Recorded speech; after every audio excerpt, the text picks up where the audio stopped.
हम कृषि सुधार कानून लेकर आए थे, कुछ लोगों को रास नहीं आया। हम एक कदम पीछे हटे हैं, आगे फिर बढ़ेंगे।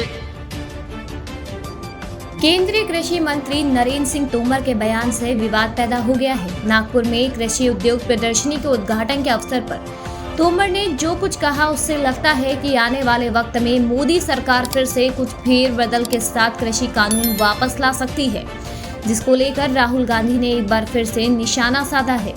राहुल गांधी ने ट्वीट करते हुए लिखा कि देश के कृषि मंत्री ने मोदी जी की माफी का अपमान किया है। ये बेहद निंदनीय है। अगर फिर से कृषि विरोधी कदम आगे बढ़ाए तो फिर से अन्नदाता का सत्याग्रह होगा। पहले भी अहंकार को हराया था, फिर हराएंगे। आपको बता दें कि शनिवार को नागपुर में कृषि मंत्री नरेंद्र सिंह तोमर ने कहा, हम कृषि कानून लेकर आए थे, लेकिन कुछ लोगों को रास नहीं आया। लेकिन वो 70 सालों की आजादी के बाद एक बड़ा सुधार था। यह नरेंद्र मोदी जी के नेतृत्व में आगे बढ़ रहा था, लेकिन सरकार निराश नहीं है।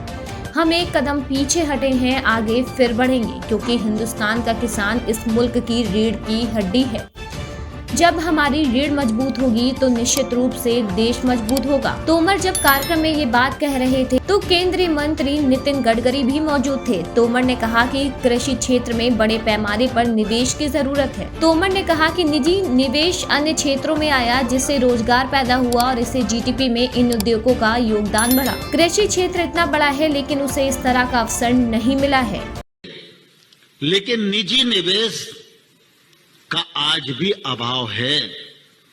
हम कृषि सुधार कानून लेकर आए थे, कुछ लोगों को रास नहीं आया, लेकिन वो 70 वर्षों की आजादी के बाद एक बड़ा रिफॉर्म था जो नरेंद्र मोदी जी के नेतृत्व में आगे बढ़ रहा था। लेकिन सरकार निराश नहीं है। हम एक कदम पीछे हटे हैं, आगे फिर बढ़ेंगे, क्योंकि हिंदुस्तान का किसान यह हिंदुस्तान की बैकबोन है। और अगर बैकबोन मजबूत होगी तो निश्चित रूप से देश मजबूत होगा।